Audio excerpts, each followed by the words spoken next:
और हाथ आगे करिए।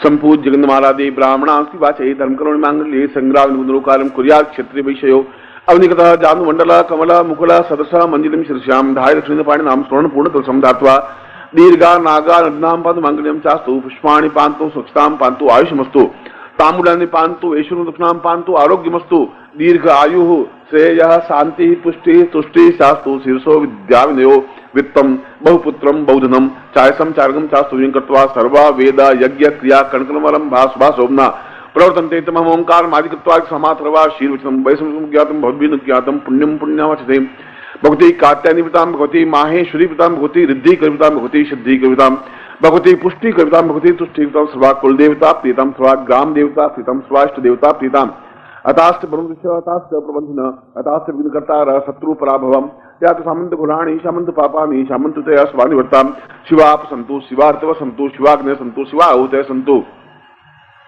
अहोरात्रे श्वेशताम सन्न कन्निकदपतिनं सा कल्याणम कल्याणम कल्याणम अपासमंद प्रयाहि कल्याणी जाया स्वर्णम गृहते यत्रा रथस्य ब्रहतो निदानम विमोचनम वाधीमां ब्रह्मराजन्याभ्याग शूद्रा यचार्जा यच सभा यचारणा यच प्रियो देवानां दक्षिणाये दातुर्भूयां सिंहं मे काम सागरस्य त्वा रिद्धिर महालक्ष्म्याद् विकता संपूर्णां सुप्रभावांच तां प्रतिम्ना मम शिष्यत्व गृहे सुख सौभाग्य धन धान्य यश प्रतिष्ठा ऐश्वर्य अभिवृद्धिता पूर्णता तुभ्यम संपर्ददे। इस यज्ञ पवित्र को अगर आपने खोल दिया है तो पहन लीजिए, बाकी आप नीचे रख दीजिए, बाद में इसको सुलझा करके खोल पहन लेना। नीचे रख दीजिए, अब हाथ जोड़ दीजिए। गुरुर्ब्रह्मा गुरुर्विष्णु गुरुर्देवो महेश्वर गुरु साक्षात् परब्रह्म तस्मै श्री गुरु चरण कमलेभ्यो नमः। ध्यान मूलं गुरु मूर्तिर्पूजा मूलं गुरुपदम मंत्र मूलं गुरो वाक्यम मोक्ष मूलं गुरु कृपा मूकं करोति वाचालं पंगु लंघयते गिरिं यत्कृपातु वन्दे परमानंद माधवम गुरु चरणेभ्यो समर्पयामि गुरु मंत्र दद्यात्। अब अपने गुरु मंत्र दे रहा हूं। आपने दाहिना हाथ राइट हैंड सिर के ऊपर रखिए, बायां हाथ लेफ्ट हैंड अपने हृदय पर रखिए। मैं बोलूं आप मेरे साथ बोलेंगे। बोले ओम परम तत्वाय नारायणाय गुरुभ्यो नमः। ओम परम तत्वाय नारायणाय गुरुभ्यो नमः। ओम परम तत्वाय नारायणाय गुरुभ्यो नमः। चेतना मंत्रम सुने था। ओम ह्रीं मम प्राण देह रोम प्रतिरोम चैतन्य जाग्रय ह्रीं ओम नमः। गायत्री मंत्रम सुने था। ओम भूर्भुवः स्वः तत्सवितुर्वरेण्यं भर्गो देवस्य धीमहि धियो यो नः प्रचोदयात्। सातभ्यम संपर्दे। दोनों हाथ खोल दीजिए ऐसा। मैं आपको आशीर्वाद दे रहा हूं। मंत्रार्था सफला सन्तु पूर्णाम सन्तु मनोरथा शत्रुनाम मुदिनाशोस्तु मित्राणाम मुदियस्त्वा ऋग्वेदोऽथ यजुर्वेद सामवेदो यथर्वण ब्रह्मवाक्यस्थान्त्यं हनन्तीं तशत्वाम् अक्षतान् प्रस्थे तोन्त्यं गृह्णन्ति येनरा चत्वारवर्ते लक्ष्मी आयु बुद्धि यशो बलम शीरोचस्यमायुष्यमारोग्यम मा विधात्मान महिते धान्यं धनं पशुपुत्र लाभम सत्संवत्सरं दीर्घमायु मम शिष्यत्वं पूर्णतां तां तुभ्यं संपर्ददे। हाथ जोड़ दीजिए।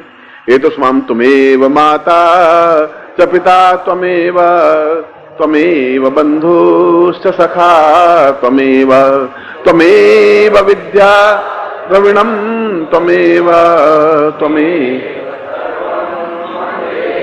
अनयाम पूज्याम सांगायश परिवाराय सायुधाय सस्तिकाय महाम गुरुत्वम सातभ्यम संपर्ददे। अब मैं विशेष दीक्षाएं जो ले रहे हैं वो एक एक करके अनाउंस करेंगे। पांडे जी यार ये माइक नीचे रख दे।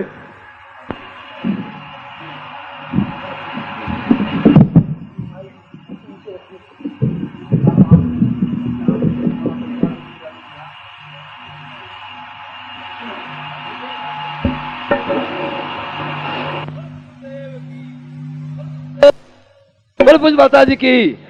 बोले पूज्य छोटे गुरुदेव की, आज के आनंद की, सिद्धार्थ साधु परिवार की। हर हर महादेव। परम पूज्य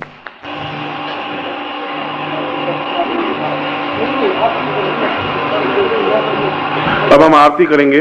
आप सब लोग अपने हाथ के कागज वगैरह हो तो अपने पास रख दीजिए, नीचे उड़ेंगे नहीं। और जगदम्बा की आरती करनी है। और थोड़ा यही रहो, तुम जहाँ केवी द्विवेदी खड़ा है यहाँ खड़े रहो। यहाँ के आयोजकों को चाहिए कि वे 8-10 थालियां 15 थाली बनाएं, ढंग से आरती करें। उनको समझा चुका हूं मैं 10,000 बार, बुद्धि उनमें नहीं है।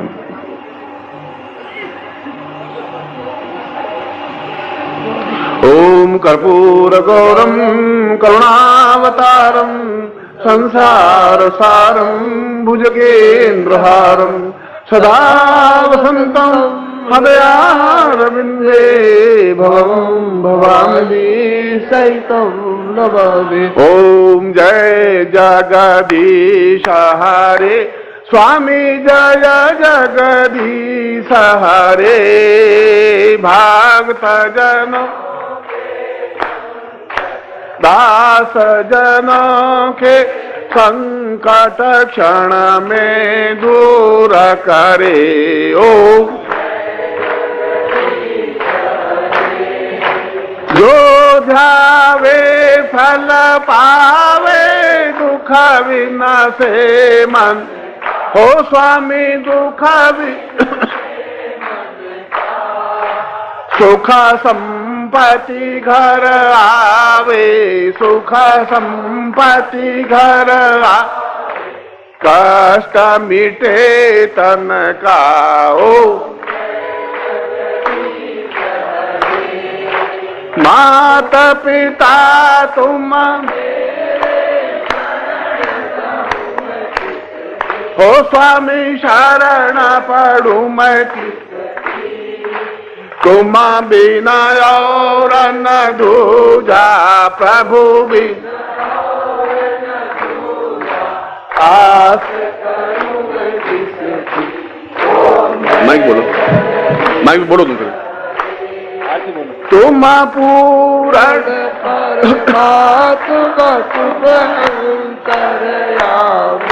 स्वामी तुम पार ब्रह्म परमेश्वर पार ब्रह्म परमेश्वर तुम सबके स्वामी। ओ तुम करुणा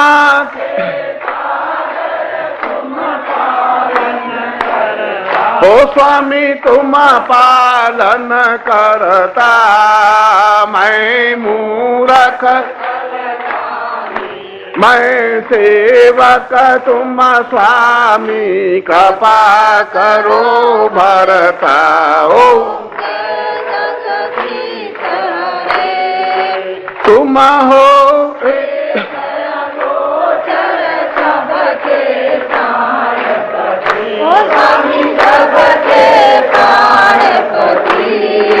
किसा विधा मिलूं दया माया किसा विधा मिलूं कृपा माया तुमको।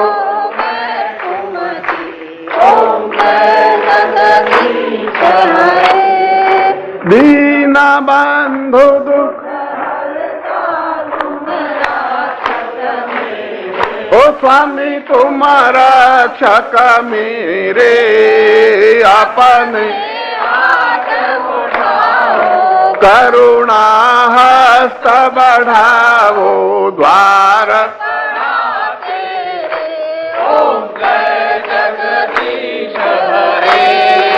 विषय विकार मिटाओ पाप हरो देवा हो स्वामी पाप हरो देवा। श्रद्धा भक्ति बढ़ावो श्रद्धा प्रेम बढ़ावो संतन की सेवा। ओम जय जगदीश हरे तन मन धन सब जीवन सब कुछ है तेरा, ओ स्वामी सब कुछ है तेरा। तेरा तुझको अर्पण, तेरा तुझको अर्पण, क्या लागे मेरा। ओम जय जगदीश हरे। तुम हो आदि अनादि भक्तन हितकारी, ओ स्वामी भक्तन हितकारी। हम सब शरण तुम्हारी, हम सब शरण तुम्हारे, काटो यम फांसी। ओम आरती गाऊंगा सुनाऊं, इतनी नहीं है शक्ति, ओ स्वामी इतनी नहीं शक्ति। कृपा दृष्टि प्रभु राखो, कृपा दृष्टि प्रभु राखो, तीजो चरणों की भक्ति। ओम जय जगदीश हरे। पार ब्रह्म परमेश्वर की आरती जो कोई नरक हो, जरा मन सुधा हो जरा पाप परा, हो जरे सुख संपत्ति, हो जरा दुख दारिद्र, हो जरे घर लक्ष्मी आवे। भणत बोला नंद स्वामी रटत शिवानंद स्वामी, एचा फल पावे। ओम यो शांतिरंतर क्यों शांति पृथ्वी शांतिराप शांतिरोपदय शांति वनस्पतयः शांतिर्विश्वे वेदा शांति ब्रह्म शांति श्रोघुम शांति शांतिरेव शांति सामा शांतिरेदि। जगदम्ब मात की आज के आनंद की। बोल हर हर महादेव।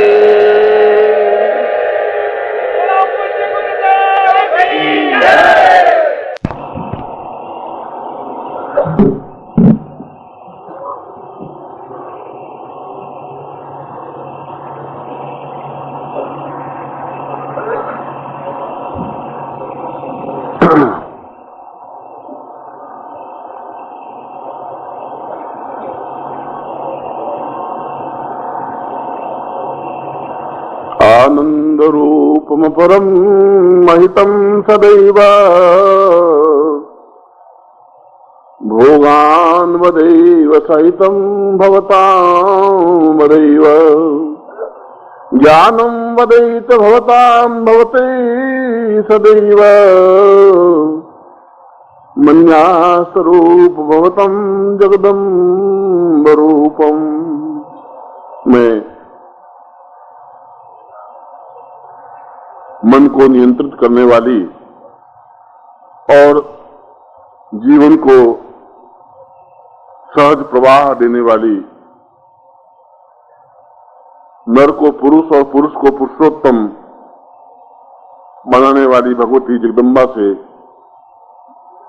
प्रार्थना करता हूं कि आप अपने जीवन में पूर्ण पुरुष, महापुरुष या अपने आप में पुरुषोत्तम बन सके, ऐसा ही मैं आपको हृदय से आशीर्वाद देता हूं।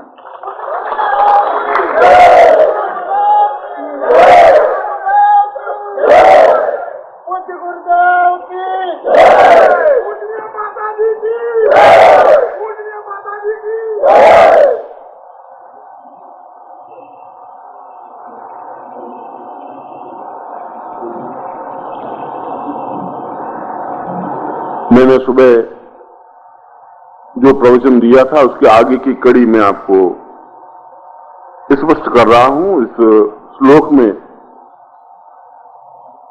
जो श्लोक मैंने आपके सामने सुनाया है वह मार्कंडेय मुनि द्वारा एक महत्वपूर्ण श्लोक है। मार्कंडेय ऐसे ऋषि थे जिन्होंने अपने जीवन को संपूर्णता के साथ जगदम्बा में समर्पित कर दिया था और पूर्ण साक्षात रूप से जगदम्बा उनके जीवन में नित्य प्रतिदिन विचरण करती थी।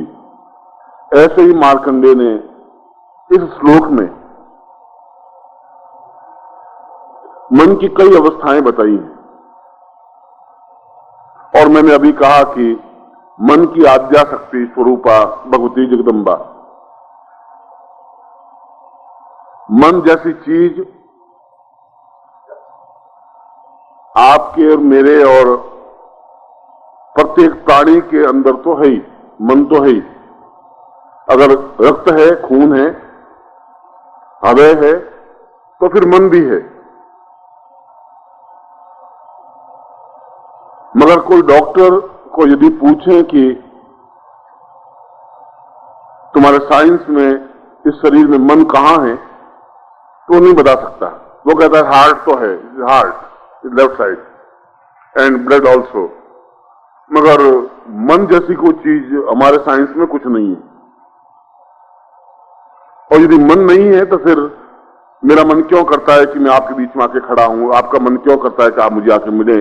मेरा मन मिठाई खाने को क्यों करता है? फिर मेरा मन लक्ष्मी प्राप्त करने के लिए क्यों करता है? ऐसी चीज जरूर है। और इसीलिए कहा गया है श्लोक में कि जहां विज्ञान खत्म हो जाता है, समाप्त हो जाता है, जहां उसकी सीमा खत्म हो जाती है, वहां ज्ञान शुरू होता है।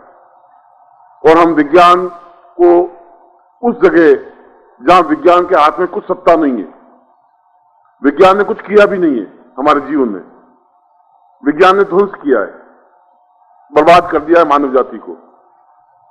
अणुबम बनाया, परमाणु बम बनाया, पिस्तौलें बनाई हैं, बंदूकें बनाई हैं, समाप्त करने की क्रियाएं बनाई हैं, परमास्त्र बनाए हैं और जो कुछ भी किया है उन्होंने ध्वंसात्मक किया है। और यदि मैं कहूं कि ये सब एयर कंडीशन और वो बनाए हैं ऐसे सुख सुविधा के सामग्री, पिक्चर और टीवी और टेलीविजन और जो कुछ भी, उससे भी हमारी आने वाली पीढ़ियों को हास ही हुआ है। उस पीढ़ियों को आप ज्ञान अब नहीं दे सकते, चेतना नहीं दे सकते। उनमें वह क्षमता जो आपके बचपन में एक माँ बाप के प्रति एक जो रिस्पेक्ट था, आदर था, वो उन बच्चों में आप नहीं दे पाएंगे, संभव नहीं रहा। क्योंकि उनके ऊपर संस्कार उस विज्ञान का पड़ रहा है, ज्ञान का नहीं पड़ रहा है। और इसलिए ज्ञान का नहीं पड़ रहा है कि आपके हृदय में, आपके जीवन में, आपके घर में ज्ञान की कोई स्थान नहीं है। आपके घर में कोई ऐसा बहुत देख लेंगे, पूरा घर, ड्राइंग रूम बहुत अच्छा है, आंगन बहुत अच्छा है, बेडरूम बहुत अच्छा है, और अब कोई जगह नहीं है, इस अलमारी में एक गुरु का चित्र स्थापन कर दें, चलो फालतू जगह पड़ी है तो इसमें रख दें। जो सबसे निकृष्ट स्थान है वो आपके लिए ज्ञान का स्थान है। उससे बच्चों में संस्कार नहीं आ सकता। इसलिए मैंने कहा कि जब इतना विध्वंस हमारे जीवन में आ गया है, हम हर व्यक्ति एक छल और झूठ के अलावा चल नहीं पा रहा है, चाहे नौकरी पेशा हो, चाहे व्यापारी हो, चाहे पॉलिटिशियन हो, चाहे गुरु हो और चाहे कोई भी हो। जहां पाखंड बढ़ गया हो, जहां अपने आप में चमकीले मालाएं पहन करके अपने आप को महानता सिद्ध करने की कोशिश हो रही हो, जहां लंबी जटाएं बढ़ा करके और लाल आंखें करके और श्राप दे दूंगा और भस्म कर दूंगा के माध्यम से ही जहां वाणी उच्चरित हो रही हो, वे गुरु क्या कर पाएंगे जीवन में? कैसे कर पाएंगे? कौन सा ज्ञान उनके पास में? ज्ञान तो ऐसा नहीं था कि विध्वंस कर दूंगा, श्राप दे दूंगा। मारना बहुत आसान है, किसी को जीवित करना बहुत कठिन है।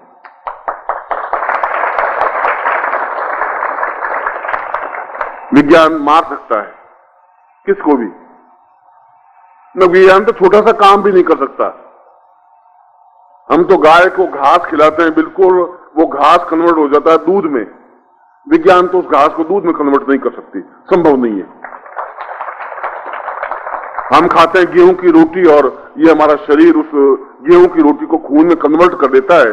विज्ञान उस गेहूं को और बाजरे को और मक्का को और ज्वार को रक्त में प्रभावित नहीं कर सकता, रक्त में चेंज नहीं कर सकता। विज्ञान कुछ कर ही नहीं सकता। इतनी छोटी सी बात भी विज्ञान, इतनी प्रॉब्लम हो गई, इतने विज्ञान बढ़ गया है। और हम 20वीं शताब्दी में ऋषि में छलांग लगाएंगे, आप छलांग लगा सकते हैं, घुटने आपके टूट जाएंगे, उसमें कुछ होना वाना कुछ नहीं है। जहां एक विज्ञान छोटा सा काम नहीं कर सकता, जहां रचनात्मक नहीं कर सकता, सृजनात्मक नहीं कर सकता, जहां खून बना नहीं सकता, एक रोटी को खून में परिवर्तित नहीं कर सकता, वो मन को कंट्रोल भी नहीं कर सकता, वो मन को समझ भी नहीं सकता। विज्ञान की परिभाषा मन नहीं है।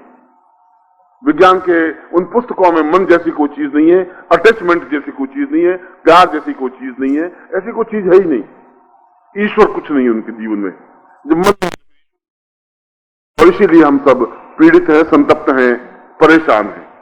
परेशान हैं अपनी भौतिकता की वस्तुओं की वजह से, आध्यात्मिक वस्तुओं की वजह से भी। अभी नंद किशोर ने बताया कि हम गुरुदेव कुछ ऐसा करें कि उनकी मनोनुकूल इच्छाएं पूर्ति हों। स्वाभाविक है कि हमारी इच्छाएं अपने आप में अनंत हैं और जब तक उन इच्छाओं की पूर्ति नहीं होगी तब तक हम जीवन में कुछ समझ भी नहीं सकते, सज भी नहीं सकते, आगे नहीं बढ़ सकते। मैं आपको कहूं साधना करें और आपके घर में पीपे में आटा नहीं हो तो आप साधना नहीं कर सकेंगे। मेरा गुरु के रूप में धर्म है, कर्तव्य है कि पहले मैं आपको उतना संपन्न करूं जिससे कि आपके घर में आटा बन सके।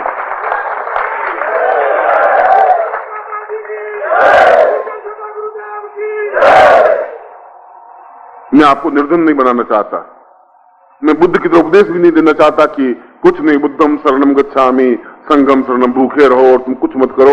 मैं ऐसा बुद्ध का उपदेश देना उचित नहीं समझता हूं। बुद्ध ने हमारे जीवन को खोखला कर दिया है, उन्होंने ज्ञान चेतना नहीं दी, उन्होंने हमें इसका एहसास ही नहीं कराया। भूखा मरना अपने आप में जीवन की पूर्णता नहीं है और 18 पुराणों में और 108 उपनिषदों में कहीं पर भी ये लिखा ही नहीं है कि भूखा रहकर मंत्र जाप करना चाहिए। ऐसा तो कुछ है ही नहीं। भूखा हम इसलिए रहते हैं कि हमारी खाना खाने के बाद आलस्य बढ़ जाता है, हमारी नींद आने लग जाती है, हमारे शरीर पर कंट्रोल नहीं रहता है, तो लोग कहते हैं कि भूखे रहो और फिर मंत्र जाप करोगे। और भूख धन की, यश की, पद की, प्रतिष्ठा की, ऐश्वर्य की, ये सब भूख है। केवल गेहूं के रोटी की भूख नहीं होती। उस भूख को शांत करना पिछले 400 वर्षों में भूल गए। इससे पहले हमारा कोई ऋषि मुनि, एक भी देवता, गरीब और दुबला पतला और ऐसा एक भी राम और कृष्ण और चाहे आप वशिष्ठ और विश्वामित्र और अत्रि और कणाद और पुलस्त्य जो भी ऋषि देख लें, चाहे देवता देख लें, चाहे इंद्र देख लें, चाहे वरुण देख लें, बिल्कुल लाल सुर्ख और बिल्कुल सही है। ऐसे पिचके आपके जैसे गालों वाले नहीं है। आप उनकी संतान, उनकी वशिष्ठ का गोत्र, आपके मैं वशिष्ठ गोत्र उत्पन्न हूं, मेरा भारद्वाज गोत्र, आपके पूर्वज बिल्कुल लाल सुर्ख बिल्कुल सही और आप पिचके गालों वाले। क्या हो गया? ऐसा क्यों हुआ? इसलिए हो गया कि हमारे पास कोई गुरु नहीं रहा, सदगुरु नहीं रहा जो पिछले 400 वर्षों में समझा सके कि यह जीवन निर्धनता का, भूख मर का जीवन नहीं है।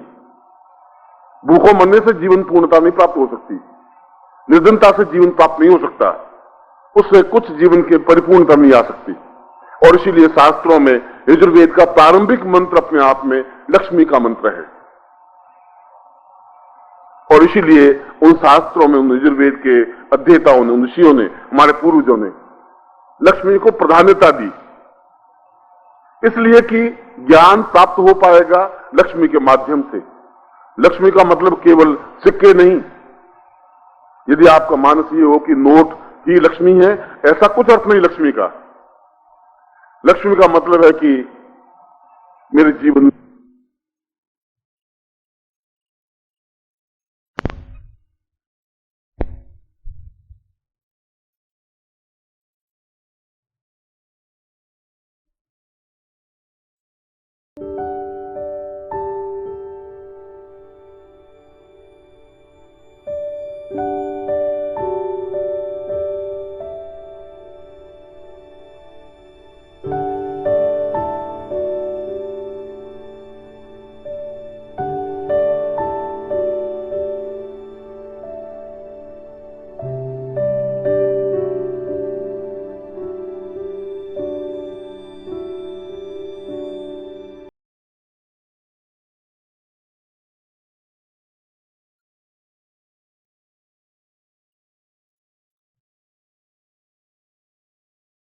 किया।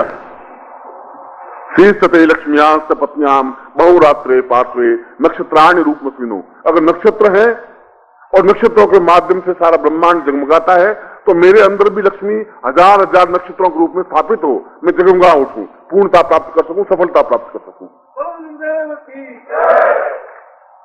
और मैंने आज सुबह प्रवचन में भी ये समझाया था कि मैं आपको भौतिक और आध्यात्मिक दोनों का संतुलन जीवन में लेकर के बढ़ूंगा।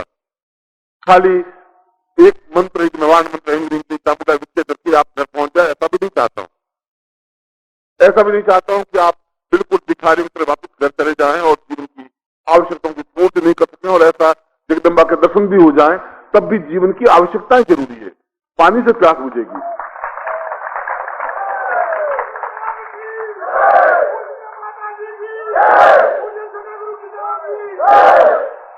जगदम्बा के स्थान पे जगदम्बा है, भगवान के स्थान पर भगवान है, शंकर के स्थान पर शंकर हैं, और लक्ष्मी के स्थान पर लक्ष्मी है। सबका अपना अपना महत्व है। अन्न के स्थान पर अन्न है, आपको भूख लगी है तो अन्न खाना ही पड़ेगा, और प्यास लगी है तो आपके सामने मिठाई भी बेकार है। फिर कंठ सूख रहा है और आपके पास गुलाब जामुन, आप पानी मत पीजिए गुरुदेव, ये मिठाई खाइए। अरे भाई मैं बहुत मर रहा हूं तो ये क्या कर रहा है? नहीं गुरुदेव, आप बार बार थोड़ी कराते हैं, मिठाई खाइए। पानी तो कहीं भी पी लेंगे, आप मिठाई खाइए, मर जाएंगे गुरुदेव, समाप्त हो जाएंगे। उसकी जगह उनको पानी के प्यास की जरूरत है। ये जरूरत है कि जहां जिसकी आवश्यकता हो उसकी पूर्ति गुरु सेवा है, उसकी पूर्ति आत्म सेवा है। अगर तुम अपने आत्मा को नहीं समझ पाओगे, आत्म सेवा नहीं कर पाओगे, तो अन्य देवताओं की सेवा भी नहीं कर पाओगे। इसीलिए मैं इस आध्यात्मिक क्षेत्र में भी, और अध्यात्म का मतलब है अध्य आत्म वसाय स अध्यात्म। अध्य का मतलब है मैं अपने जीवन को पूर्णता दूं, जो मेरे जीवन की इच्छाएं हैं। आत्म, मैं अपने आत्मा को समझ सकूं, और इस दोनों को समझने की क्रिया है वो अध्यात्म है, जहां मैं अपने जीवन की न्यूनताएं हैं भौतिक। और इसीलिए कहा कि शंकराचार्य का श्री सुंदरी सेवन तत्पराणाम, भगवती जगदम्बा मैं आपको श्री मानता हूं, लक्ष्मी मानता हूं, मैं आपको सौंदर्य युक्त मानता हूं, मैं आपकी सेवन में तत्पर हूं, मगर मैं चाहता ये हूं भोगस्थ मोक्षस्थ करस्थ। एक आत्म भोग भी चाहता हूं, एक आत्म मोक्ष चाहता हूं। और भोग का मतलब कोई शादी सुदाल पत्नी, ये भोग नहीं है।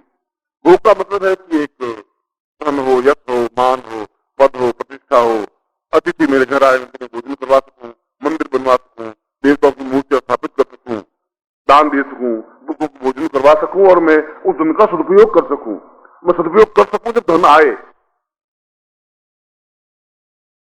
और धन आएगा या लक्ष्मी प्राप्त होगी विशेष साधनाओं के माध्यम से, परिश्रम के माध्यम से संभव नहीं है। परिश्रम का आपके भाग्य में तो जो कुछ लिखा है वो आप प्राप्त कर ही रहे हैं।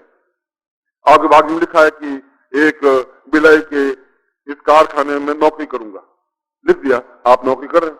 पैंट पहनी, सुबह 8 बजे चले गए, और फिर जाके लोहा पीटते रहे, लोहा कूटते कूटते वापस घर आए, पत्नी को 2-4 गालियां दी, थोड़ा खाना खाया, सो गए। दूसरे दिन भी आपका वैसा, ये 3 से 5 दिन आपका वही रूटीन है। बाकी में तो आपके जो लिखा हुआ आप पढ़ रहे हैं, और 40 साल तक आपके बाकी का लिखा हुआ आप पढ़ रहे हैं, तो अब आगे 20 साल में और नया घटना घटेगी भी क्या? ये जिंदगी तो ऐसी बिलाई में प्रमोशन हो जाएगा, 10 रुपए और बढ़ जाएंगे, 50 रुपए बढ़ जाएंगे। आपका बिजनेस है 200 रुपए का है तो 300 रुपए हो जाएंगे। उस जीवन में आनंद नहीं आ पाएगा, पूर्णता नहीं आ पाएगी, आपके परिश्रम से संभव नहीं है।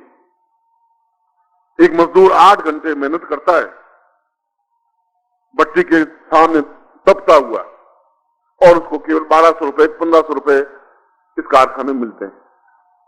ये आपके जनरल मैनेजर हैं यहाँ, वो आते हैं ऑफिस में, केवल आधा घंटा 5-7 कागजों पे साइन करते हैं, घर चले जाते हैं, तनख्वाह लेते हैं 35,000 रुपए। ये क्या चीज है? यह चीज है या तो पूर्व जन्म में किया हुआ पुण्य इस जीवन में प्राप्त हो, या नहीं हो तो इस जीवन में पुण्य हम प्राप्त करें, उस चीज को प्राप्त करें, उस साधना को प्राप्त करें, उसके माध्यम से हम उस स्तर पर पहुंच सके कि हम आधे घंटे में 35,000 रुपए कमा सकें, 50,000 रुपए कमा सकें, इतना अधिक कमा सकें, इतना अधिक प्राप्त कर सकें कि जिसका कोई अंत नहीं हो। मगर यह चाहते हैं श्री सुंदरी, मैं ऐसा चाहता हूं कि उसका दुरुपयोग नहीं हो, शराब नहीं पीऊं, बदमाशी नहीं करूं, छल नहीं करूं, झूठ नहीं करूं। क्या ऐसा संभव है? और मार्कंडेय फिर उसी लाइन को वापस दोहरा रहे हैं, और मार्कंडेय के शब्द मिथ्या नहीं हो सकते।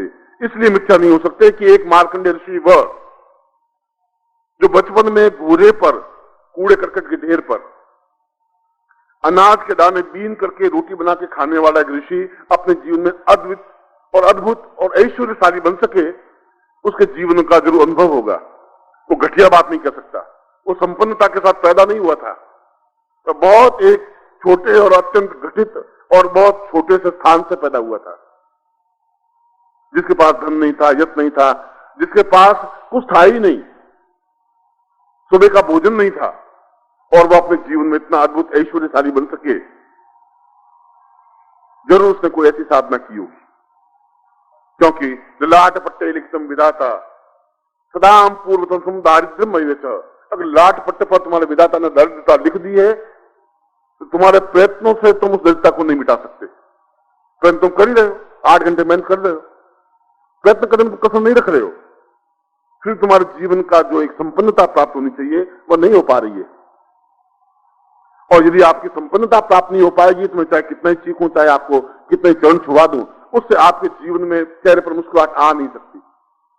मैं चुटकुला कह दूंगा, आप हंस लेंगे तो वो एक क्षण का चुटकुला होगा, ऐसा हास्य कोई मतलब नहीं रखेगा। मैं चाहता हूं कि आपके चेहरे पर स्थायी मुस्कुराहट हो, एक खिलखिलाहट मुस्कुराहट हो, एक चेहरे पर हास्य हो, एक विनोद हो, हृदय में कुछ श्वास हो, एक उमंग हो, एक जोश हो।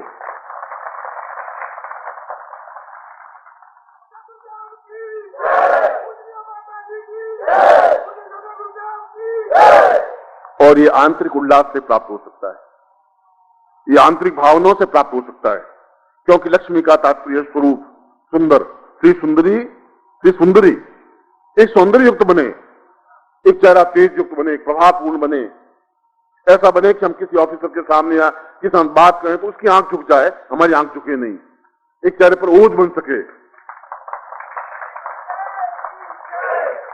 मैं आपके जीवन को तो, पारिवारिक जीवन को तो व्यक्तिगत रूप से मैं नहीं कह सकता, यद्यपि मैं आपके जीवन को जानता हूं, मगर इस समय तो आप अफसर के सामने जाएंगे तो साहब ये मेडिकल है, गुरुजी ने बुलाया नवरात्रि में, नहीं नो ये क्या है, इतना नहीं तुम नहीं जा सकते, गुरुजी बार बार आते नहीं, बिलाई में आए आप, नो। अब आप गुरुजी मैं आना तो चाहता था गुरुजी, मगर ये बहुत सारा दुष्ट है, नहीं सैंक्शन कर रहा है गुरुजी, वो नहीं सैंक्शन करेगा। इसलिए सैंक्शन नहीं करेगा कि तुम्हारी आंख में ताकत नहीं है, ओज नहीं है, बल नहीं है, फोर्स नहीं है, तुम्हारे पास क्षमता नहीं है, सौंदर्यता नहीं है।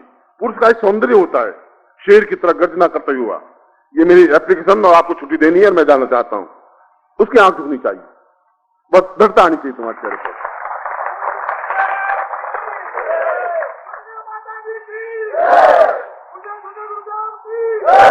और यदि ऐसा नहीं है तो फिर आप भले किशोर सिंह लिख दें पीछे, और चाहे एम सिंह लिख दें, उस सिंह लिखने से तो शेरता नहीं आ पाएगी, इससे तो कोई फायदा नहीं हो पाएगा।